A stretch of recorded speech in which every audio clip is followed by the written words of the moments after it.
Olá, vamos então agora à terceira mesa, onde nós temos aqui como participantes Dr. Francisco Costa Barros, advogado trabalhista, Dr. Renato Mendonça Rodrigues, vice-presidente da ANATRA, Antônio Garcia Pereira, professor da Universidade de Lisboa, Portugal. A mesa 3 ela tem como tema a advocacia trabalhista no contexto internacional. Sejam bem-vindos. Passo a palavra ao Dr. Francisco Costa Barros. Dr. Francisco, liberar o microfone, por favor.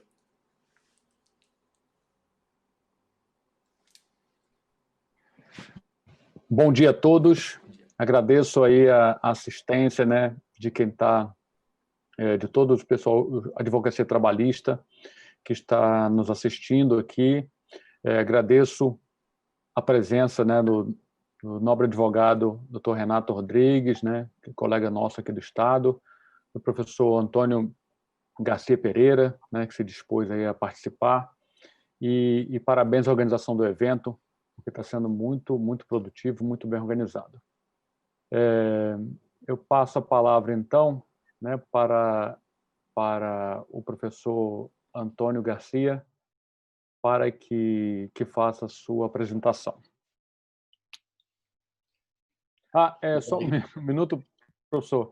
Me permita falar um pouco do senhor. O professor Antônio Garcia, ele é doutor, né, em Direito pela Faculdade de Lisboa, professor da Faculdade de Lisboa, é advogado desde 77, especialista em Direito do Trabalho, tem várias obras publicadas, várias palestras ministradas em eventos internacionais. O último livro que ele publicou foi A Praga do Assédio no Trabalho, e é um jurista muito respeitado em Portugal e na Europa. Com isso, eu passo a palavra ao professor Antônio Pereira. Muito obrigado. Muito bom dia a todos. Queria, naturalmente, começar por agradecer à organização deste 7º ENATRA, à ANATRA, à ESAT, e em especial ao Dr. Luís Gomes, meu querido amigo, advogado aí no Brasil, mas também aqui em Portugal, ao meu lado, e o honroso convite que foi terem-me chamado a participar neste encontro. Saúdo também o presidente desta sessão e o debatedor, todos aqueles que participam no encontro e aqueles que estão a assistir a ele. Eu queria começar por referir que foi-me dado, de facto, este tema da advocacia trabalhista no contexto internacional.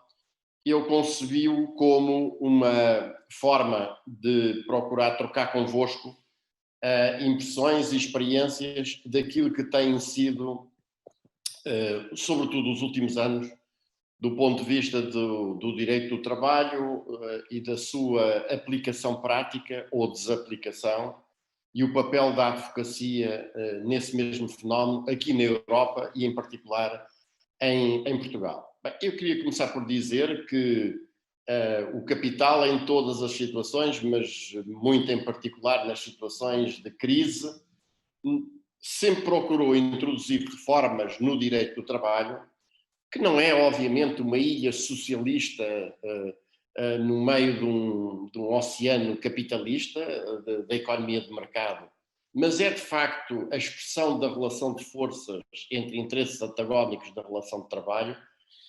Dizia que o capital sempre procurou introduzir reformas e alterações que se basearam nestas vertentes essenciais. O ataque à vertente coletiva das relações de trabalho, às relações coletivas de trabalho, à contratação coletiva e também à organização e à atividade coletiva, em particular à organização sindical, e depois, uma vez obtido assim o enfraquecimento, se não mesmo o aniquilamento dessa vertente das relações coletivas de trabalho e alcançado essa finalidade típica das concepções liberais e neoliberais, da individualização máxima das relações de trabalho, com o endeusamento da vontade individual, da liberdade de contratação e a defesa do predomínio do contratado sobre o legislado, passar a introduzir um reforço estrutural muito significativo dos poderes do empregador na relação de trabalho, designadamente em termos de flexibilidade funcional, de flexibilidade temporal e de flexibilidade geográfica, e obtido isto, por outro lado, estas vertentes essenciais das reformas laborais: facilitação e embaraçamento da contratação precária, facilitação e embaraçamento dos despedimentos, aumento dos tempos de trabalho mediante a criação de mecanismos como o banco de horas e outras, a adaptabilidade, etc., que permitem o aumento dos tempos de trabalho sem ser remunerado, a diminuição dos salários e depois reformas da segurança social, do previdenciário, como se chama aí no Brasil, sempre com dois vetores: a restrição do acesso dos cidadãos aos direitos sociais e a diminuição dos encargos patronais para a segurança social. Isto não tem nenhuma novidade. Devo dizer que este conjunto de medidas foram aquelas que foram defendidas na Europa na sequência do choque petrolífero de 1973-74 e da crise que se lhe seguiu. Em Portugal isso chegou um pouco mais tarde, cerca de uma década mais tarde, mas as concessões do direito de trabalho na crise, ou direito de trabalho da crise ou da emergência, e voltaram depois no final, enfim, na parte final do século XX, voltaram outra vez, e por toda a Europa e também em Portugal, a quando da crise financeira que eclodiu a nível mundial em 2008 e que se repercutiu de uma forma muito violenta em Portugal, sobretudo nos anos 2012 e 2013. A legitimação e a fundamentação dessas medidas, desse tipo de medidas, e a lógica da restrição dos direitos, não apenas dos laborais, entendamos, dos direitos dos cidadãos em geral, assentou sempre numa dogmática pretensamente nova. Nós vimos sempre os defensores desse tipo de medidas apresentar-se como os portadores das concessões do moderno direito do trabalho, mas que não são de todo modernas, como vos disse, e são apenas o recauchutamento de concessões, de desejos, de sonhos de décadas e décadas.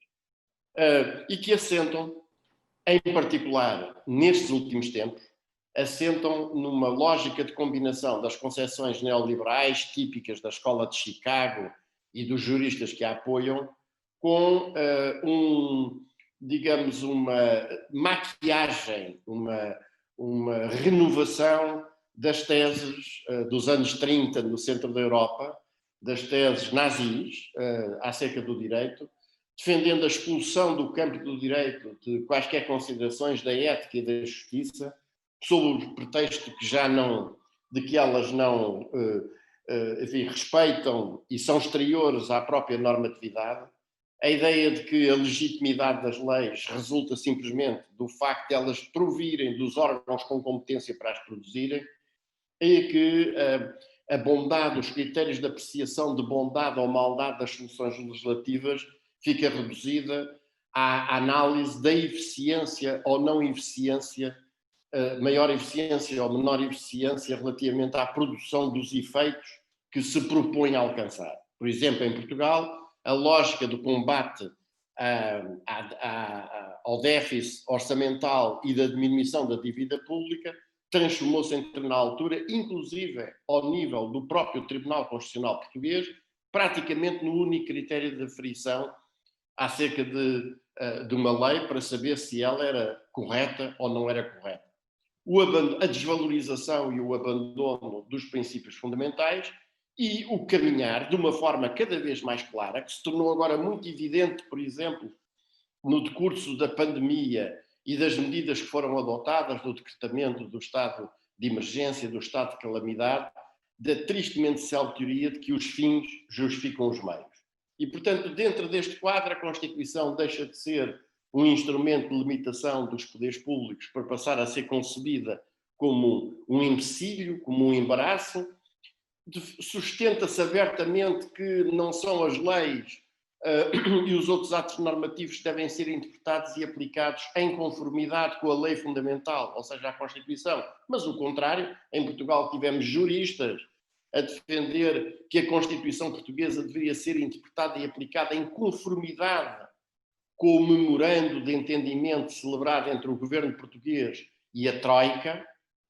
E, digamos, este pano ideológico acaba por conduzir como sua consequência natural, à restrição dos direitos individuais dos cidadãos e à concepção do advogado como um obstáculo, um empecilho, alguém que levanta problemas, ainda bem, diria eu, mas alguém que levanta problemas, alguém que apresenta reclamações, argui nulidades, interpõe recursos.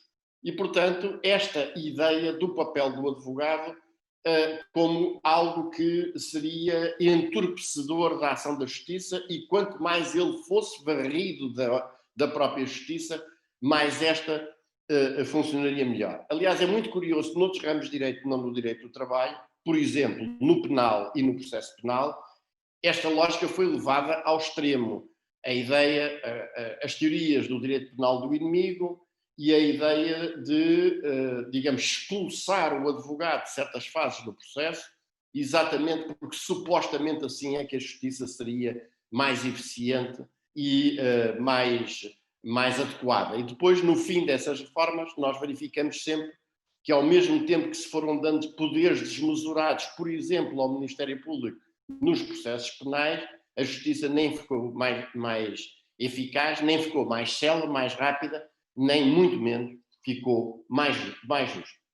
Como é que este edifício ideológico depois tem sido levado à prática? Através de um conjunto de medidas, aqui leis e medidas, de restrição de acesso à justiça em geral e muito em particular à justiça do trabalho, mediante um sistema de custas que em Portugal é escandalosamente elevado, são escandalosamente elevadas, um ódio à justiça, um ódio mal disfarçado, às vezes mesmo nada disfarçado, à justiça e à magistratura do trabalho, portanto, de par com os ataques à autonomia científica do direito de trabalho, as velhas concepções de que as relações de trabalho poderiam perfeitamente ser bem reguladas pelo direito civil e as questões laborais poderiam ser julgadas nos tribunais cíveis, e uma tendência crescente também, que é muito importante em Portugal, que é a de transformar o critério do número de processos que são despachados, o critério estatístico, como o critério principal de avaliação do desempenho dos juízes. Bom, e isto conduz em linha reta a coisas que todos nós, advogados, conhecemos: o privilégio das decisões de forma sobre as questões de fundo, a escusa a analisar e desenvolver as questões jurídicas mais profundas, a recusa em promover diligências de prova que sejam suscetíveis. Bom, então, por iniciativa oficiosa dos juízes, eu devo dizer que no Tribunal de Trabalho de Lisboa, há 20 anos, por exemplo, a que eu não vejo um juiz ordenar oficiosamente, isto é, por impulso dele, uma diligência de prova que seria adequada para a descoberta da verdade dos factos. E a incompreensão grave daquilo que é o condicionamento no exercício dos direitos decorrente da dependência jurídica e económica que caracteriza a situação do trabalhador assalariado, quer seja o próprio autor da ação, quer seja, por exemplo, testemunhas. E a recusa no operacionalizar e no desenvolver os grandes princípios da nossa ordem jurídica, como a boa-fé ou o abuso de direito, estes só são invocados para qualificar, em Portugal, para qualificar condutas de trabalhadores, de empregadores nunca são invocados, e os próprios princípios constitucionais. E, enfim, uma inutilização do sistema de fiscalização de constitucionalidade das leis, que hoje é praticamente, digamos, impossível por parte do cidadão comum. E o que é que há, como é que se pode e deve combater uma situação destas, que é uma situação preocupante? Esta lógica de que vale tudo, desculpem-me a expressão, e o plebeísmo, vale tudo, inclusivamente tirar olhos, em nome da legitimidade dos fins. Portanto, a legitimidade dos fins justifica todos os meios, mesmo os mais brutais, os mais inconstitucionais, os mais desproporcionados. Nós sentimos muito isso. Dou-vos apenas um exemplo muito rapidamente para não me alongar. As leis restritivas de direitos, liberdades e garantias, fora de uma situação de estado de emergência, só podem ser decretadas por lei do Parlamento ou do Governo com autorização legislativa do Parlamento.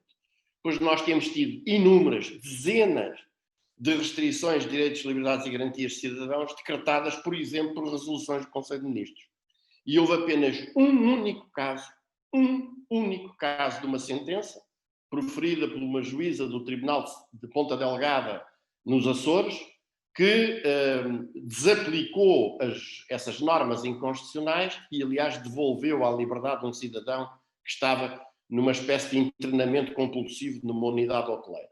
O que é que nós devemos contrapor? É esta lógica que agora com a pandemia vem associada a uma ideia de que o novo normal é as pessoas aceitarem livremente a restrição dos seus direitos, aceitarem que os preceitos e princípios básicos possam ser torpedeados. Bom, é insistir na visão antropocêntrica e valorizadora da dignidade do trabalho e da pessoa humana, a concretização da ideia e da lógica, em meu entender, essenciais, de que numa sociedade democrática e evoluída, e em particular no direito do trabalho, o crime não pode compensar, como hoje em dia largamente compensa, que sem a realização da justiça não há verdadeiro direito, pois a justiça, é o verdadeiro paradigma da orientação e legitimidade desse direito.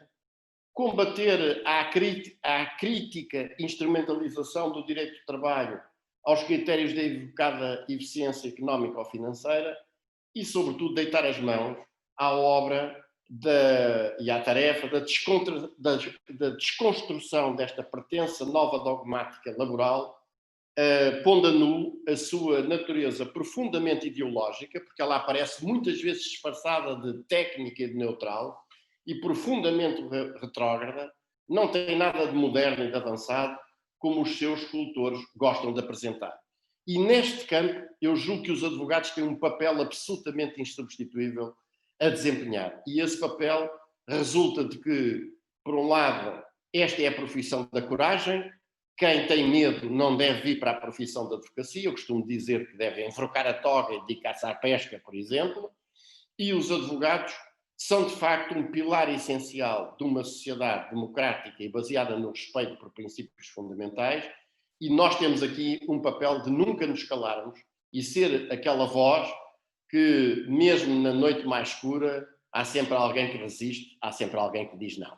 Muito obrigado pela vossa atenção.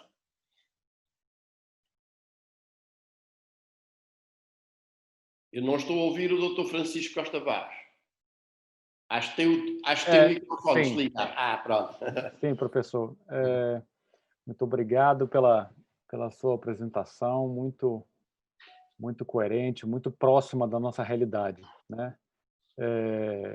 Eu passo a palavra para o advogado Renato Rodrigues, nosso colega aqui de muitos anos, é um advogado muito atuante aqui no Justiça do Trabalho no Rio Grande do Norte, para ele fazer os seus comentários.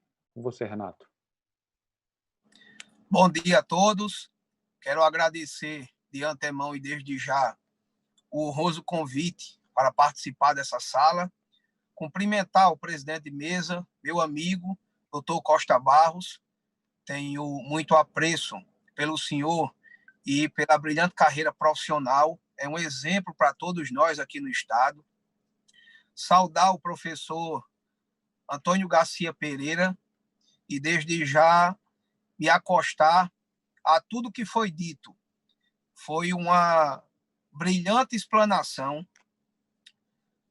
comentários e experiências bem que vem bem a calhar com o nosso atual momento, essa interação do direito internacional do trabalho é extremamente salutar para os dias atuais.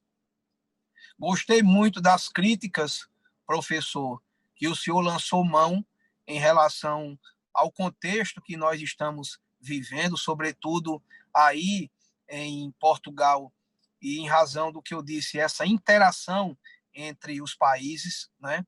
E nesse momento de pandemia internacional, essa preocupação, novas relações de trabalho, novas preocupações, e que certamente a evolução disso trará mais segurança jurídica em muitos campos. Em outros campos, nós já observamos que essa segurança ela está mitigada, é bem verdade, né? Todavia, como o professor Antônio Garcia muito bem falou, é um novo momento, é uma nova conjuntura e que cabe a todos nós, enquanto juristas, enquanto advogados, enquanto também guardiões da Constituição Federal, zelar pelo primor no andamento dessas novas regras, dessa nova situação que estamos experimentando. Quanto ao mais, o professor Antônio Garcia esgotou o tema, né, de forma brilhante, e na qualidade de debatedor, professor, eu, por fim, apenas somo-me às suas argumentações, aos seus dizeres e às suas experiências. Um forte abraço, foi muito bom lhe ouvir, muito proveitoso, uma explanação profícua. Professor Costa Barros, devolvo a palavra. Obrigado, Renato, pelos seus comentários, sua contribuição. Estamos encerrando aqui, cumprindo rigorosamente o tempo que nos foi dado. Muito obrigado, professor Antônio Garcia Pereira. Eu queria agradeço uma vez mais o vosso honroso convite e queria dar daqui, deste lado do Atlântico, um forte e caloroso abraço da advocacia trabalhista portuguesa aos nossos irmãos brasileiros. Temos um combate comum pela salvaguarda da dignidade da pessoa humana e pela salvaguarda do trabalho a desempenhar, e esperamos que esta seja uma primeira de muitas experiências exatamente com esse mesmo objetivo. Bem-haja. Forte abraço, professor. Obrigado, professor. Para encerrar, gostaria apenas de citar uma frase aqui que foi destacada pelo professor Antônio Pereira, que a profissão de advogado é a profissão de coragem, né? E essa coragem que deve nos guiar para vencer as dificuldades nesse momento de pandemia.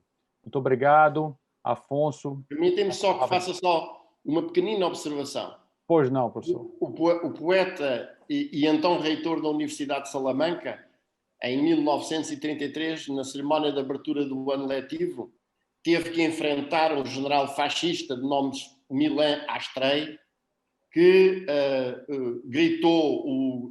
lançou o grito dos falangistas: viva a morte! E ele respondeu: viva a vida! E os falangistas encarregaram-se de procurar calá-lo com gritos e insultos. E o professor Miguel Unamuno terminou a sua alocução com esta frase: vocês poderão vencer porque para isso têm força e força não vos falta. Mas nunca conseguirão convencer porque lhes falta aquilo que é indispensável para convencer: a razão. Muito obrigado. Obrigado, professor. Afonso. Muito obrigado, agradeço aos três pela participação. Vamos para a próxima mesa.